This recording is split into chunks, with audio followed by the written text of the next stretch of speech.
Let's talk about justice. What's it really for? Is the goal to punish someone, to even the score? Or is it about fixing the harm they caused? This is a huge question, and how you answer it, well, it changes everything. It shows you two totally different ways of seeing the world.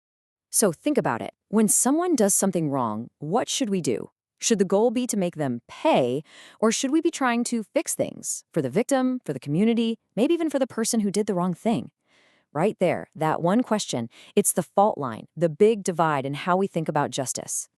Okay, so to really get our heads around this, we've got to look at two major, and I mean competing ideas that influence, well, pretty much everything, from our legal system to how we live with our neighbors. All right, on one side, you've got what's called retributive justice. The idea here is pretty straightforward, an eye for an eye. It's all about punishment because, hey, they deserve it. But then on the other side, you have restorative justice. And this one, it just flips the whole thing on its head. Instead of asking, who do we blame? It asks, okay, what's the damage and how do we fix it? See how the focus totally shifts? It's not about the lawbreaker anymore. It's about the victim and the community getting well. Let's dig into that first one, retributive justice. It's all based on this idea of just desserts. You get what you deserve. The thinking goes like this. People choose to break the rules, right? It's a conscious decision. So because of that free choice, they've earned a punishment that fits the crime. And it's not just simple revenge. It's about saying, hey, these are our rules, and actions have consequences. The punishment is a message, not just to the person who did it, but to everyone else, kind of like a deterrent. It's all about balancing those scales of justice. Now, restorative justice sees things totally differently. It says a crime isn't just about breaking a law on a piece of paper. It's about hurting people and tearing up relationships. So the goal isn't just to punish for the sake of punishing. The goal is healing. It's about asking, what does the victim need? How do we patch up the community? And how do we help the person who did the harm rejoin society without doing it again? Okay, I know what you might be thinking. This all sounds a little idealistic, right? But what happens when you actually put these ideas to work in the real world? Well, the results can be, and I mean this, absolutely incredible. Let's head over to Norway for a second. Their entire prison system, it's built on this idea of restoration. The whole point of being in prison there isn't just punishment. It's about getting inmates ready to come back into the world as good neighbors. And look, this isn't just some nice-sounding slogan on a wall. It's a completely different way of doing things. Get this. Prison guards there are trained for 3 years in things like social work and rehabilitation. The whole focus is on helping inmates really face what they did and change from the inside out. The goal? To make sure that when they leave, they have no desire to cause harm again. It's a complete 180 from the old lock 'em up and throw away the key idea. But you don't need a whole government system to see this stuff in action. Sometimes it all starts with just one person and a single powerful question. That's exactly what happened with Daryl Davis, a black musician who looked at the Ku Klux Klan and asked himself this. So instead of fighting hate with more hate, Davis did something radical. He decided to talk. He actually sought out members of the KKK, sat down with them, and just had a conversation. And by treating them like human beings, he got more than 200 of them to leave the Klan for good. I mean, just let that sink in. Over 200 people. Not with force, not with laws, but with conversation and respect. And his story isn't a one-off. You see these incredible examples pop up, like the Jewish couple who, after being threatened by a white nationalist, started a dialogue with him and eventually changed his entire worldview. Or the story out of Indiana, a Muslim couple showed such kindness to an Iraq war vet who came into their mosque to plant a bomb that he not only abandoned his plan, he ended up converting to Islam and becoming a leader in that very mosque. It's just, wow. So, okay. Those stories are amazing, right? They show how powerful this restorative idea can be, one person at a time. But what happens when we're not talking about one person? What happens when the crime is massive?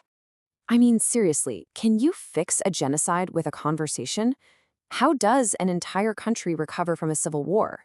When you start talking about war crimes, about society-wide violence, well, the whole idea of justice gets a whole lot more complicated. And this is where we need to bring in a third idea. It's called transitional justice. And this is a whole different ballgame. We're not talking about regular crimes in peaceful times. This is a special toolkit for societies that are going through a massive change. From war to peace or from a dictatorship to a democracy. It's all about how you deal with the horrible legacy of huge systematic crimes. And here's the fundamental problem it has to solve. It's a real dilemma. On the one hand, to get the bad guys to stop fighting, you might have to offer them a deal, maybe even amnesty. But on the other hand, the victims and international law are screaming for justice, for accountability. So transitional justice has to walk this incredibly fine line between wanting peace and needing justice. So as you can see here, this difference is super important. Restorative justice, that's for everyday crimes in a stable society. It's trying to find a better way than just locking people up. But transitional justice, that's for huge atrocities in really unstable situations. Its job is to figure out how to deal with the past without destroying the future. And a key part of that is recognizing that sometimes you absolutely need some level of punishment to make that happen. And in these moments, punishment isn't just about getting even. It does a bunch of really important things. First, it's a way for society to stand up and say, this is not okay. It also stops what they call a culture of impunity, where people think they can get away with anything. It helps make sure these awful things don't happen again. And for the victims, it can be absolutely essential for them to feel any sense of closure. Finally, it signals to the rest of the world that the new government is serious about protecting people. There's this quote from human rights advocate Arya Nair that just nails it. He says, "Justice provides closure. Its absence not only leaves wounds open, but its very denial rubs salt in them." For people who have been through unimaginable trauma, seeing justice done isn't about revenge. It's about being able to finally start healing. And when you deny them that, you're not just leaving the wound open, you're actively pouring salt in it. So where does all of this leave us? We've looked at retributive, restorative, and transitional justice.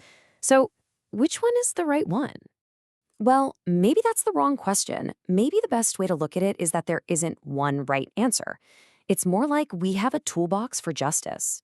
You wouldn't use a hammer to fix a watch, right?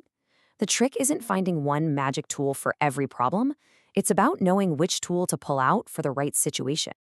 And this chart really brings it all home. When we're talking about individual crimes, we basically got two paths: the retributive path, which is all about punishment, or the restorative path, which is all about healing. But when you're facing those massive society-wide harms, that's when you need the special tools from the transitional justice box, the one that tries to find that tough balance between peace and justice. So it's pretty clear that justice is way more than just a gavel hitting a block in a courtroom. It's really a conversation we have as a society about what we value most when things go wrong. Do we value punishment, repair, peace, or some tricky mix of all three? And this isn't just a question for the experts. It's a question for all of us, which leaves us with this final thought.